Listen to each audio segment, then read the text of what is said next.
Halo semuanya, selamat datang di pembahasan kita kali ini.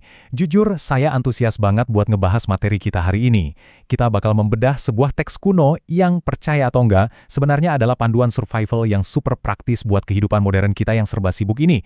Kita sering banget mikir kalau stres, tekanan kerja, atau kecemasan itu cuma penyakit eksklusif orang zaman now kan? Nah hari ini, kita bakal intip langsung buku harian pribadi dari sosok paling berkuasa di dunia kuno, dan ngelihat gimana sih cara dia bertahan dari itu semua. Yuk, langsung aja kita mulai. Coba bayangin skenario ini. Anda lagi mimpin sebuah sidang hukum yang penting banget. Tiba-tiba, ada seorang bangsawan super kaya dan gampang emosi bernama Herodes Atticus hilang kendali dan maju nyerang Anda. Pengawal Anda udah siaga, siap ngehunus pedang buat nebas orang itu. Apa reaksi Anda? Nah, kalau Anda adalah Kaisar Romawi Marcus Aurelius, Anda bakal dengan santainya ngasih kode ke pengawal buat mundur. Anda berdiri dari kursi tanpa rasa takut sedikit pun dan cuma bilang, "Tawanku, seorang lelaki tua nggak takut pada apapun." Lalu sidangnya ditunda gitu aja. Bener-bener nggak tergoyahkan. Pertanyaannya, dari mana sih ketenangan luar biasa ini berasal? Ini dia rute perjalanan kita hari ini. Pertama, kita bakal lihat masa muda sang kaisar, terus berlanjut ke stoikisme dan pengendalian amarah. Ketiga, gimana caranya berdamai dengan rasa sakit, dan terakhir, memimpin dengan integritas moral. Oke, kita masuk ke bagian pertama, masa muda sang kaisar. Awal mula sang pemimpin. Markus ini lahir pada tahun 121 Masehi, dan asal tahu aja, dia lahir di keluarga bangsawan Romawi yang tajir melintir. Punya pabrik batu bata raksasa di pinggiran Roma, villa mewah di bukit legendaris, pokoknya hidupnya serba berkecukupan deh. Tapi yang ngebentuk karakternya justru bukan hartanya itu. Coba perhatiin tahun 132 Masehi nih di sini.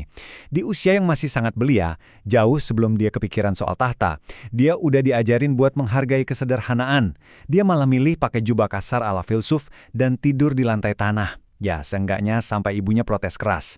Intinya dia udah jatuh cinta duluan sama filsafat jauh sebelum kekuasaan memanggilnya. Jalannya menuju posisi puncak itu panjang dan rumit, melewati serangkaian adopsi kekaisaran, sampai akhirnya dia resmi jadi kaisar di tahun 161 Masehi.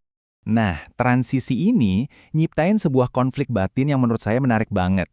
Markus itu sebenarnya ngalamin yang namanya horor imperi, alias dia bener-bener ngeri sama kekuasaan absolut. Hatinya itu hati seorang filsuf, pengennya hidup tenang. Takdir malah ngelempar dia ke dalam istana yang penuh intrik dan kemewahan. Terus gimana cara dia berdamai sama situasi ini? Dia ngeyakinin dirinya sendiri pakai pola pikir stoik yang brilian banget. Dia mikir gini, di mana kehidupan itu ada, di situ kita bisa hidup dengan benar. Kalau kehidupan naruh aku di istana, ya aku tetap bisa hidup dengan benar di dalam istana. Jadi dia nggak lari dari takdirnya, tapi justru merangkulnya sebagai sebuah tugas hidup. Lanjut ke bagian kedua, stoikisme dan pengendalian amarah. Gimana cara dia menguasai diri sendiri? Buat para pemikir stoik, amarah itu bukan sekedar emosi wajar loh. Mereka nyebutnya sebagai kegilaan sementara coy. Markus sendiri tahu banget bahayanya amarah. Kakek angkatnya, Kaisar Hadrian, pernah marah besar sampai nusuk mata budaknya pakai pena besi dan akhirnya nyesel seumur hidup gara-gara cacatnya permanen. Ngeri kan? Makanya strategi Markus buat menghindari hal ini tuh kalau dilihat-lihat mirip banget sama terapi psikologi modern, Cognitive Behavioral Therapy. Dia bikin semacam panduan mental yang dia sebut 10 hadiah dari Apollo. Dari daftar ini kita bisa tarik beberapa prinsip utama. Pertama, dia selalu ngingetin diri sendiri kalau kita ini makhluk sosial yang emang didesain buat kerja bareng. Kedua, coba deh zoom out dan perluas perspektif. Kalau kita ngelihat karakter seseorang secara utuh, kebiasaan sehari-harinya, apa yang mereka percaya, otomatis rasa marah kita bakal luntur. Dan ketiga, ini penting. Nggak ada orang yang berbuat salah dengan sengaja. Setiap orang, sejahat apapun itu, ngerasa tindakan mereka bisa dibenarkan. Nah, memahami hal ini adalah akar dari empati ala stoik. Poin krusialnya terangkum sempurna di kutipan ini. Kaum stoik itu punya cara pandang yang agak determinis. Markus bilang, berharap orang yang karakternya emang bermasalah buat nggak ngelakuin kesalahan, itu sama aja kayak kenaifan. Kalau kita terus-terusan shock dan bilang, aduh kok bisa sih dia ngelakuin hal seburuk itu? Kita cuma buang-buang energi kan? Dengan berhenti ngerasa kaget sama keburukan yang emang udah pasti ada di dunia ini, kita jadi bisa ngerespon situasi tersebut dengan kepala dingin, rasional, dan pastinya nggak gampang meledak. Kita masuk ke bagian ketiga, berdamai dengan rasa sakit. Gimana dia menghadapi penderitaan fisiknya? Fakta yang mungkin banyak orang nggak tahu, kaisar paling berkuasa di dunia ini fisiknya sangat-sangat lemah. Dia menderita nyeri dada kronis, susah tidur, dan kemungkinan besar kena tukak lambung. Terus gimana caranya dia bisa terus mimpin kekaisaran sambil nahan sakit setiap hari? Ada konsep visual keren dari psikoterapis abad ke-20 bernama Paul Dubois yang pas banget ngejelasin ini. Coba bayangin ada sebuah titik hitam. Dubois bilang titik hitam ini adalah penyakit atau rasa sakit fisiknya. Nah, masalahnya mulai muncul pas kita fokus terus ke titik itu. Kita jadi cemas, kita mikirin masa depan yang suram, dan akhirnya kita mulai gambar lingkaran-lingkaran imajiner di sekitar titik itu, bikin titiknya seolah-olah jadi jauh lebih besar. Filsuf Stoik Seneca nyebut ini sebagai ngebangun lantai 2 untuk penderitaan kita. Markus belajar buat cuma ngelihat titik hitam itu aja, tanpa perlu nambahin lapisan ketakutan yang nggak perlu. Terus, cara praktisnya gimana? Pertama, bedain mana yang bisa dikendaliin. Rasa sakit fisiknya mungkin nggak bisa diatur, tapi gimana dia ngerespons rasa sakit itu sepenuhnya 100% ada di tangannya. Kedua, terima aja, jangan dilawan. Orang Stoik itu punya perumpamaan yang unik banget soal ini. Bayangin ada anjing yang diikat ke gerobak yang lagi jalan. Kalau anjing itu berontak dan nahan, dia bakal keseret paksa sampai babak belur kan. Tapi kalau dia lari ngikutin arah gerobaknya, perjalanannya bakal lancar-lancar aja. Melawan rasa sakit secara emosional itu cuma bikin keadaan makin parah. Dan ketiga, hilangkan penilaian negatif. Rasa sakit itu ya cuma sensasi di tubuh kita. Pikiran yang bilang ini buruk banget dan gak ketahan, itu cuma tambahan dari pikiran kita sendiri. Sekarang kita ke bagian keempat, memimpin dengan integritas moral di tengah beratnya beban kekaisaran.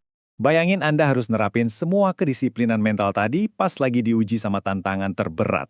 Masa pemerintahan Markus itu benar-benar diwarnai hal-hal mengerikan. Wabah mematikan, perang yang gak kelar-kelar sama suku Jermanik, dan yang paling nyesek pengkhianatan. Jadi waktu dia lagi sakit parah, jenderal kepercayaannya sendiri, Avidius Cassius, dengar rumor kalau Markus sudah meninggal. Si jenderal ini malah manfaatin momen itu buat nyatain dirinya sebagai kaisar. Wah, kalau ini sih pasti udah bikin tiran manapun ngamuk besar. Tapi, Markus justru bersandar pada konsep kosmopolitanisme. Meskipun ditusuk dari belakang, dia tetap percaya kalau manusia itu makhluk rasional yang pada dasarnya dirancang buat saling ngebantu, bukan ngancurin. Buat dia, keadilan bukan sekedar soal hukum, tapi tentang kebaikan dan perlakuan adil ke sesama. Dia nggak mau gara-gara satu orang pengkhianat, pandangannya kalau semua manusia itu terhubung jadi hancur. Dia memang menekan pemberontakan itu, tapi dia ngelakuinnya dengan integritas luar biasa dan bahkan ngampunin banyak banget pengikut si pengkhianat. Itulah alasannya kenapa sejarawan kuno seperti Cassius Dio ngasih pujian tertinggi buat beliau. Dio nyatat kalau Markus ini sebenarnya nggak dapat keberuntungan yang pantas dia terima. Fisiknya lemah dan dia dihantam berbagai masalah sepanjang berkuasa. Tapi justru karena alasan itulah dia sangat dikagumi. Di tengah tekanan yang gila-gilaan, rasa sakit fisik, sampai pengkhianatan politik, dia nggak cuma berhasil ngejaga moralitas pribadinya tetap utuh, tapi dia juga sukses menyelamatkan keseluruhan kekaisaran Romawi dari kehancuran. Dia adalah contoh nyata dan hidup dari apa yang disebut sang raja filsuf. Nggak terasa kita udah di penghujung pembahasan kali ini, dan saya mau ninggalin Anda dengan satu pemikiran dari sang kaisar yang cukup nampar. Di buku hariannya dia nulis, "Sebentar lagi aku akan mati dan tiada, dan segala sesuatunya akan berakhir." Wow, dia pakai kesadaran soal kefanaan hidup ini, bukan buat meratapi nasib atau bersedih, tapi justru buat ngelepasin hal-hal remeh yang nggak penting, kayak ego, amarah, dan ngelebar-lebarin rasa sakit. Jadi pertanyaan saya buat Anda, setelah tahu rahasia sang kaisar dalam menguasai pikirannya, gimana cara Anda bakal merespons masalah atau ketidaknyamanan di hari esok? Pilihan itu, seperti yang dipraktikkan Markus, sepenuhnya ada di tangan Anda. Terima kasih udah nemenin saya ngulik ini, dan teruslah ngeeksplorasi pemikiran-pemikiran baru.